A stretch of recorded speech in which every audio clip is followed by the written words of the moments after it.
અન્નપૂર્ણા રસોઈ ઘરમાં તમારું સ્વાગત છે. તો ચાલો આજે આપણે બનાવીશું ફરાળી ઢોસા. એક મોટો બાઉલ મોરૈયો લીધો છે અને એનાથી અડધા આપણે સાબુદાણા લીધા છે. આ બંને વસ્તુ આપણે સારી એવી ધોઈ અને આપણે પલાળવાની છે. ચાલો આપણે આના 3 પાણીથી ધોઈ લીધા છે અને સાબુદાણા આપણે જે સાબુદાણાની ખીચડી બનાવવા માટે લઈએ છીએ એ સાબુદાણા આપણે લીધા છે. અને હવે આપણે આમાં પાણી નાખીશું. પાણી આપણે આ બંને વસ્તુ ડૂબે એટલું જ રાખવાનું છે. આ રીતે આપણે પાણી રાખ્યું છે. હવે આને આપણે 4 કલાક સુધી પલાળવા દઈશું. ચલો હવે આપણે ફરાળી ચટણી બનાવવાની છે. તો એની માટે આપણે આ 3 લીલા મરચા લીધા છે, આંબલીનો એક કટકો લીધો છે અને આપણે આદુ લીધું છે, કોથમીર લીધી છે, ખાંડ લીધી છે અને આપણે સિંગદાણા શેકી અને એના ફોતરા કાઢી અને આપણે લીધા છે અને સ્વાદ પ્રમાણે આપણે મીઠું નાખીશું. આ બધી વસ્તુ આની અંદર નાખી દઈશું. જારની અંદર મરચાના થોડા કટકા કરી લઈશું. સિંગદાણા નાખીશું, ખાંડ નાખીશું અને આપણે કોથમીર નાખીશું. સ્વાદ પ્રમાણે આપણે મીઠું નાખીશું.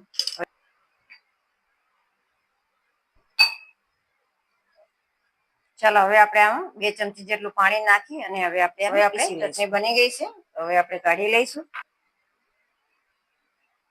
આપણી ચટણી તૈયાર છે. ચલો હવે આપણે 4 થી 5 કલાક જેવું થઈ ગયું છે અને આપણે જોઈ લઈએ. આ રીતે આપણો હાથમાં એક દાણો લઈ અને આપણે જોવાનું છે. તો દાણો સરસ જ એકદમ પીસાઈ જાય છે. જુઓ તો આપણા સાબુદાણા સરસ પલળી ગયા છે. હવે આપણે આને પીસી લઈશું.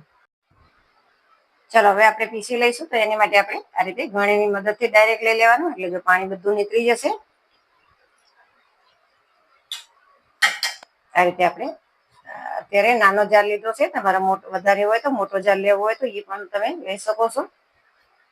હવે આપણે આને પીસી લઈશું.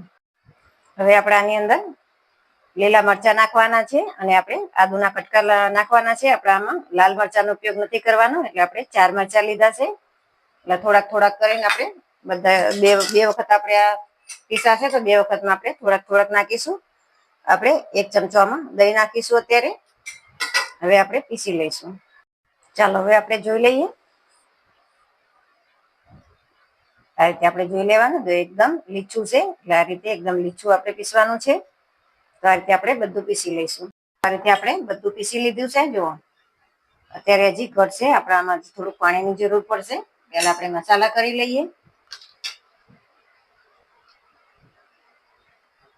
ચાલો હવે આપણે આમાં સિંધો મીઠું નાખીશું. સ્વાદ પ્રમાણે આપણે ફરાળી મીઠું નાખ્યું છે. કોથમીર નાખીશું. આપણે 1 મોટી ચમચી જેટલી આપણે કોથમીર નાખી છે. શેકેલા જીરાનો પાવડર 1 ચમચી નાખીશું. તમે જીરું નાખાતા હો તો સ્કીપ કરી દેજો. અને મરી પાવડર આપણે 1 ચમચી નાખીશું. નાની ચમચી આપણે મરી પાવડર નાખીશું. બધી વસ્તુ આપણે મિક્સ કરી લઈશું. 1 ચમચી આપણે ખાંડ નાખીશું. આપણે દહીં નાખ્યું છે એટલે એના બેલેન્સ માટે આપણે ખાંડ નાખીશું. અને આપણે ખાંડ ઓગળે ત્યાં સુધી આ રીતે 1 મિનિટ માટે મિક્સ કરી અને હલાવતા રહીશું. આની અંદર આપણે ચપટી ખાવાના સોડા નાખીશું. થોડુંક આપણે પાણી નાખીશું આમાં અને મિક્સ કરી લઈશું. ચલો હવે આપણે તવો ગરમ થઈ ગયો છે. થોડુંક આપણે આની ઉપર તેલ નાખી લઈશું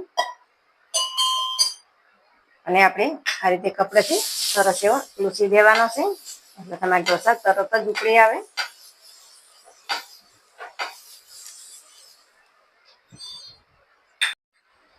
હવે આપણે આ 2 ચમચા નાખી અને પથરશું સરસ ઢોસાની જેમ. અને ઢોસા કયો કે પુડલા કયો, આ રીતે પતલું સરસ પથરવાનું છે. બહુ સરસ થાય છે. આ રીતે આપણે સાઈડમાંથી થોડુંક તેલ નાખીશું અને વચ્ચે પણ થોડુંક નાખીશું. ચલો આપણે જો એ જાતે જ ઉખડવા માંડ્યો છે. ઉખડવાની પણ જરૂર નથી આના. અને આપણો ઢોસો સરસ તૈયાર છે. જો તમને કડક જોતો હોય તો કડક બનાવી શકો. આ રીતે થોડોક ગોલ્ડન જોતો હોય તો આ રીતે પણ તમે બનાવી શકો. તો આ રીતે આપણે બધા ઢોસા બનાવીશું. એવી રીતે આપણે બીજો ઢોસો પણ ઉતારીશું. તમને બીજી વાર પણ બતાવું છું. આ રીતે 2 ચમચા કે તમારે જે રીતે મોટો નાનો બનાવો એ રીતે આપણે ખીરું નાખવાનું અને આ રીતે આપણે પથરી દેવાનું.